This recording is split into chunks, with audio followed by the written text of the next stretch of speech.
on voit que globalement, il y a une forme d'assurance à l'intérieur de la Chine. Est-ce qu'on va vers un repli? Est-ce qu'on va vers un désengagement? On voit aussi quand même, contrairement à cela, dans ce paradoxe, que la Chine prétend aussi inventer un nouveau multilatéralisme, les routes de la soie, etc. Donc, quelle est la vision que vous avez de ce grand tournant, vous qui êtes au cœur de cette Asie quotidiennement et qui, en tant qu'investisseur, voyez la réalité des choses au-delà seulement des théories et peut-être quelquefois des peurs qui animent la réflexion. David Bavrez, c'est à vous. Grand merci. Je crois que pour comprendre cette nouvelle Chine, il faut d'abord comprendre le nouveau monde que Bruno Le Maire a évoqué. Et pour moi, il n'y a pas de retour au monde pré-Covid. Il y a un monde post-Covid, c'est la plus grande crise que ma génération connaît depuis ma naissance. Le monde ne va pas être comme avant. Et pour moi, il y a 3 changements fondamentaux. D'abord, c'est le retour des frontières. Ça fait 20 ans que, depuis que la Chine est rentrée dans l'OMC en 2001, ça fait 20 ans qu'on abat les frontières. Là, elles reviennent. Je vous donne un exemple concret. Je vis à Hong Kong, je vais rentrer à Hong Kong dans 3 semaines. J'ai 3 semaines de quarantaine à l'hôtel qui m'est imposée par le gouvernement, alors que j'ai un passeport français. Je suis doublement vacciné. Donc, il y a un changement total. Il faut qu'on appréhende le fait que les frontières sont de retour. Le second changement, c'est le retour du politique. Alors, Monsieur le Premier ministre, vous allez dire que c'est une bonne nouvelle. Moi, investisseur, je suis un peu plus dubitatif. Ça fait 20 ans que le pouvoir est passé des institutions à l'Internet, donc au monde du business. Et là, on voit un déferlement d'argent public partout dans le monde, absolument sans précédent. Donc, pour vous donner une idée, la crise de 2008, les États-Unis l'ont réglée avec 700 milliards de dollars sur la table. Henry Paulson, à l'époque, nous avait dit « c'est un chiffre que vous ne reverrez jamais de votre vie ». Là, on en est entre 7 et 8 trillions de dollars, donc 7 à 8 000 milliards de dollars. C'est 10 fois plus. Cette crise coûte en argent public 10 fois ce qu'elle a coûté en 2008. Donc, on a le retour du politique et, Monsieur le Premier ministre, vous pourrez nous expliquer si c'est bonne nouvelle ou mauvaise nouvelle. La troisième grande différence, et qui, pour l'économie, est très mauvaise, c'est le retour de la stagflation. C'est-à-dire, c'est les années 70, les coûts augmentent partout, mais le consommateur n'a pas d'argent supplémentaire si on enlève les subsides de l'État. Donc, les prix à la consommation, eux, n'augmentent pas. Et donc, quand vous avez une entreprise, vos marges se réduisent à un moment où vous êtes obligé d'investir dans tout un tas de nouvelles technologies. Donc je suis désolé parce que vous êtes de retour de vacances bronzés et que tout va bien. Je commence par des très mauvaises nouvelles, mais vous allez voir qu'on va s'en tirer. Alors là où la nouvelle est potentiellement mauvaise, c'est que dans ces 3 changements, la Chine se veut prescripteur. C'est-à-dire que les fermetures des frontières, on s'attend aujourd'hui à ce que la Chine reste fermée tout 2022. Je ne parle pas de 2021, 2022. Parce que la Chine n'a pas de vaccin qui marche sur les nouveaux variants. Et donc, elle est obligée de rester fermée. C'est sa seule manière de se protéger.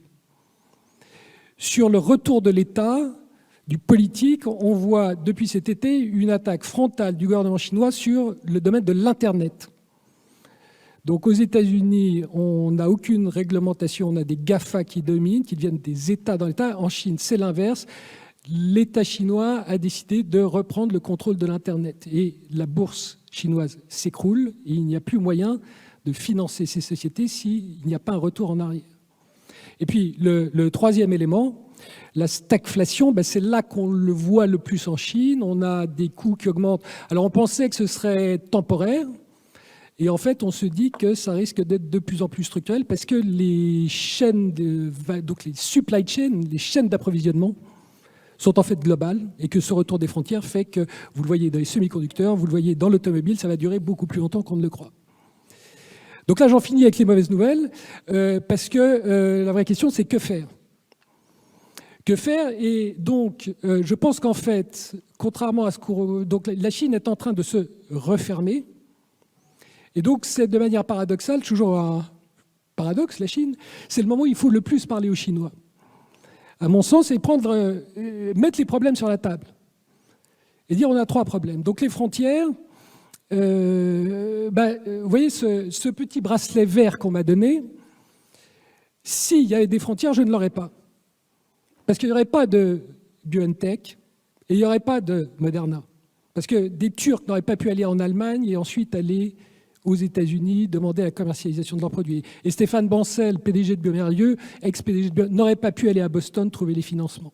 Donc, nous devons dire aux Chinois, cette crise du Covid, vous avez gagné 2020 parce que c'était testé et tracé, ce qui est de la discipline et un processus. Vous perdez 2021 parce que 2021, c'est de la haute technologie que vous n'avez pas. Vous n'avez pas le vaccin, l'Occident là. Donc, le coût de la non-coopération, il y a un coût de la coopération, parce que vous êtes obligé de partager, mais ce coût de la coopération, il est très inférieur au prix de la non-coopération, parce que le coût de la non-coopération, c'est qu'aujourd'hui, votre double circulation, que Jean-Paul Bedbez a évoqué, c'est un double embouteillage. La reprise chinoise est très inférieure à ce à quoi on s'attendait. Sur le second domaine, qui est le retour du politique, entre un schéma américain où les GAFA font ce qu'elles veulent, donc Apple dit au FBI « je ne vous donne pas les données d'un meurtrier », l'autre excès chinois qui consiste à dire « j'empêche le financement de l'Internet », c'est pas comme ça que vous allez pouvoir développer une activité de service et échapper au piège de ce qu'on appelle le revenu moyen quand vous avez 10 000 $ de PNB par tête et que vous devez développer une activité de service. Et puis le troisième élément, c'est la stagflation, donc l'augmentation des coûts. Et là, il faut qu'on rouvre nos livres des années 70. Comment on est sorti des années 70 ? Bill Gates a inventé l'ordinateur. C'est la technologie et la productivité. Et là, on voit bien que ça va être l'intelligence artificielle dont on va avoir besoin, y compris dans le domaine environnemental.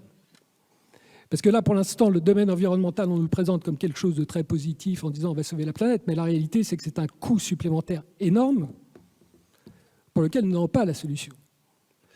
Et pour mettre un peu les choses en perspective en Chine, vous savez, nous, Européens, on dit on a un objectif de neutralité carbone 2050. Les Chinois, c'est 2060. Donc, a priori, on est tout bon. On a 10 ans d'avance sur les Chinois. La réalité, c'est qu'il faut comparer cet objectif au pic d'émissions. Le pic d'émissions en Europe, il est de 1990. Donc, on se donne 60 ans pour résoudre le problème. En Chine, compte tenu des programmes embarqués, ce pic d'émissions est en 2030. Donc la Chine doit résoudre en 30 ans, 2030-2060, ce que nous allons résoudre en 60 ans. Donc il faut que la Chine travaille 2 fois plus vite. Mais en plus, son PNB va continuer de croître, alors que le nôtre va sans doute être à peu près plat. Donc si vous faites ça sur 30 ans, c'est un PNB qui fait entre x3 et x5. Donc la Chine doit travailler entre 5 et 10 fois plus rapidement que nous sur le problème environnemental. Sans une technologie qui n'existe pas aujourd'hui et qui dépend très largement de logiciels. Et la Chine n'a pas de logiciel, contrairement à ce qu'on croit. La Chine dépense 0,1% de son PNB dans les logiciels. Les États-Unis, c'est 1%, donc les États-Unis dépensent plus de 10 fois plus que la Chine. La Chine ne va pas y arriver. Et donc c'est pour ça que la conclusion, c'est qu'il faut absolument maintenir le dialogue, mais il faut aussi qu'on change de ton. Parce qu'autrement, ça va être les années 30. Et il se trouve que nous, Européens, on connaît le prix des années 30. Mais que les États-Unis, alors les États-Unis connaissent un peu, mais les Chinois l'ont oublié. Et donc il faut dire à la Chine, ça fait 20 ans qu'on vous sous-estime, parce que nous sous-estimons toujours la Chine qui s'ouvre. Et par contre, si vous vous fermez, la dernière fois que vous êtes fermé, on vous a surestimé. Parce que c'était Mao. Et vous vous souvenez que quand Simon Less voulait publier son livre chez Gallimard et Robert Laffont, les habits neufs du président Mao, nos meilleurs éditeurs le rejetaient en disant « vous racontez n'importe quoi sur la Chine ». Donc, nous n'allons pas commettre la même erreur. Si la Chine se referme, nous n'allons pas la surestimer. Donc, voilà ce que je voulais dire en propos préliminaires. C'est un point très important parce qu'au fond, la Chine est sortie de la révolution culturelle avec Deng Xiaoping, avec une logique justement d'ouverture. Et ils ont bien conscience que l'ouverture est un des éléments de leur force. Mais aujourd'hui, naturellement, pour se protéger, et puis c'est aussi quelquefois un peu dans le tempérament, ils ont le sentiment qu'ils peuvent exister dans le monde un peu tout seuls, qu'ils sont suffisamment puissants et donc ils peuvent être tentés de se dire on va se débrouiller tout seul. Mais naturellement, se débrouiller tout seul, c'est à la fois nous fragiliser, mais c'est se fragiliser eux-mêmes. Je pense qu'il va falloir trouver des formes de relations internationales fiables. Et donc, d'avoir des accords. On a vu qu'avec, par exemple, la Chine, il y a un partenariat global stratégique. Mais on ne peut pas dire aujourd'hui que le ton des relations soit dans la confiance et la fiabilité. Donc, comment voyez-vous cette relation, notamment avec les pays d'Asie, dans cet ensemble asiatique qui a choisi, quand les États-Unis se sont retirés, de se rassembler sans les États-Unis dans ce grand marché de libre-échange qu'ils ont créé, y compris avec l'Australie et la Nouvelle-Zélande. Tous ces pays, avec le Japon, avec la Corée du Sud, avec la Chine et les autres, ils se sont fixés le plus grand marché du monde. Est-ce qu'avec ce plus grand marché du monde, on peut trouver des relations de fiabilité, David Babrez? Beaucoup de questions à la fois. Je vais peut-être commencer par les relocalisations. Moi, je vis à Hong Kong. On oublie, et je viens de passer 3 mois en France, on oublie à quel point, en France, on a une vie fantastique. À Hong Kong, un habitant sur 2 vit au-dessus du 16e étage. Hein, donc, le vrai message de cette crise du Covid, pour moi, elle n'est pas sanitaire, parce que le génie humain a trouvé un vaccin en 6 mois au lieu de 4-5 ans. Non, elle est que nous passons d'un monde de 700 millions de privilégiés occidentaux, américains et européens, à une planète de 7 à 8 milliards. Notre style de vie de 700 millions de privilégiés occidentaux n'est pas extrapolable à 7 à 8 milliards, parce qu'autrement, le monde pète. On a eu le message en 2008 financier, on l'a ignoré en mettant de la dette, mais là, c'est sanitaire, tout le monde y passe. Donc on voit très bien que pour maintenir une croissance mondiale équilibrée de 7 à 8 milliards, il faut qu'on vive de manière différente. Et il n'y a qu'une solution qui est la digitalisation, qui permet de partager, c'est l'économie du partage, de partager les ressources de manière beaucoup plus efficace. Vous avez une voiture dans laquelle vous êtes tout seul ou toute seule. À l'avenir, Blablacar, on sera 5 dans la voiture. C'est comme ça que Paris-Lyon, ça vous coûte 200 € en TGV, et avec Blablacar, ça vous coûte 20 €. Vous divisez par 10 une structure de coût pour avoir le même service. Et donc, quelle est l'implication sur la gouvernance mondiale? Vous avez rappelé qu'en 2008, on est passé du G7 au G20 grâce au président Sarkozy. Donc, on a élargi le monde. Là, le G20 est passé au G2 et le G2 est passé au G0. Et alors, il faut toujours écouter les anciens premiers ministres. C'est l'ancien Premier ministre d'Australie, Kevin Rudd, qui a proposé un G-2. Il a dit, en fait, puisque les États-Unis, on n'est pas en guerre froide, mais on est en paix froide. Hein, ce n'est pas la guerre, parce qu'il y a 500 milliards d'échanges commerciaux, donc ils ne vont pas se faire la guerre, mais c'est la paix froide, parce qu'ils sont obligés de vivre en paix, mais ils ne s'entendent pas. Kevin Rudd dit, finalement, si on les exclut, le reste de la planète a beaucoup d'intérêts en commun. Donc vous pourriez, Monsieur le Premier ministre, vous pourriez fédérer. En fait, comme on revient à la fermeture, on a besoin d'autorité morale. Et il n'y a rien de mieux, à mon sens, que d'anciens Premiers ministres, du G-2. Et vous feriez un appel avec d'anciens confrères un peu partout dans le monde avant la COP26, en disant, on sait très bien qu'Américains et Chinois, vous n'allez pas vous entendre sur les moyens environnementaux, parce que vos enjeux sont complètement différents, vous partez de situations complètement différentes. Mais nous, le G-2, ancien Premier ministre, avec une autorité morale qui est planétaire, nous vous disons que là, vous êtes condamnés à vous entendre. Et donc c'est un peu ce que Rumsfeld, et je ne veux pas citer des exemples forcément à suivre, mais Roosevelt disait, c'est la mission qui crée la coalition. Et donc la manière pour moi, pour l'Europe, de coopérer avec toute cette Asie que vous mentionnez, et là on met l'Asie du Sud-Est en excluant la Chine, c'est pas en essayant de faire des alliances du type communauté européenne, parce que ça ne marche pas.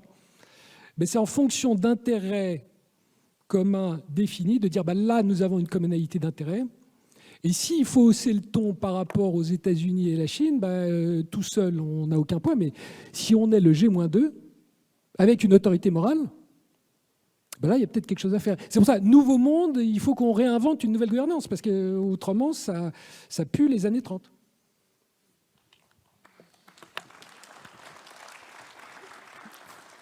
Ce qui, naturellement, n'est pas une odeur souhaitable.